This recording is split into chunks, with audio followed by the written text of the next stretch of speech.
येवला शहरामध्ये माजी खासदार समीर भुजबळ व पंकज भुजबळ यांच्या संकल्पनेतून भुजबळ ब्रिगेड आयोजित येवला प्रीमियर लीगचे दिमाखात उद्घाटन पार पडले। यावेळी गायिका श्वेता दांडेकर यांनी सुरेल गायनानं सर्वांचं मन जिंकलं। येवला प्रीमियर लीग या भव्य टेनिस बॉल क्रिकेट स्पर्धेचं गौशाळा मैदान येवला येथे माजी खासदार समीर भुजबळ यांच्या हस्ते उद्घाटन करण्यात आलं। दरम्यान समीर भुजबळ यांना क्रिकेटचा मोह आवरता आला नाही, त्यांनीही फटकेबाजी करत आनंद लुटला। यावेळी डॉक्टर शेफाली भुजबळ, ज्येष्ठ नेते अंबादास बनकर, माजी जिल्हा परिषद अध्यक्ष राधाकिसन सोनवणे, ज्येष्ठ नेते अरुण थोरात, विधानसभा अध्यक्ष वसंत पवार, नगराध्यक्ष राजेंद्र लोणारी, येवला नगरपालिकेचे मुख्याधिकारी तुषार आहेर, संभाजी पवार, शहर अध्यक्ष दत्ता निकम, माजी नगराध्यक्ष हुसेन शेख, बंडू क्षीरसागर, माजी जिल्हा परिषद सभापती संजय बनकर, उपनगराध्यक्षा पुष्पा गायकवाड, येवला नगरपालिकेचे गटनेते दीपक लोणारी, नगरसेवक प्रवीण बनकर, नगरसेवक गोटू मांजरे, नगरसेवक पारुल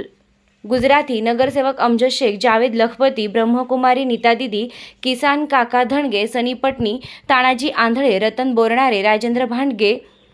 प्रमोद सचकर, सचिन कळमकर, डॉक्टर चंद्रशेखर क्षत्रिय, मच्छिंद्र थोरात, मकरंद सोनवणे, नाना लहरे, निसार शेख, गुड्डू जावळे, दत्ता रायदे, साहेबराव आहेर, बाळासाहेब पुंड, समाधान जेजूरकर, पांडुरंग राऊत, नवनाथ काळे, बाळासाहेब पिंपरकर, मनोज रंधे, नितीन गायकवाड, सुनील पैठणकर, भाऊसाहेब धनवटे, सुहास भांबारे, मुश्ताक शेख, राजेंद्र पवार, संजय पगार, संतोष खैरनार, भागवत ठोंबरे, दीपक गायकवाड, सचिन सोनवणे, भूषण लागवे, पार्थ कासार, सुमित थोरात, अविनाश कुक्कर यांच्यासह पदाधिकारी, कार्यकर्ते व येवलेकर बहुसंख्येने उपस्थित होते।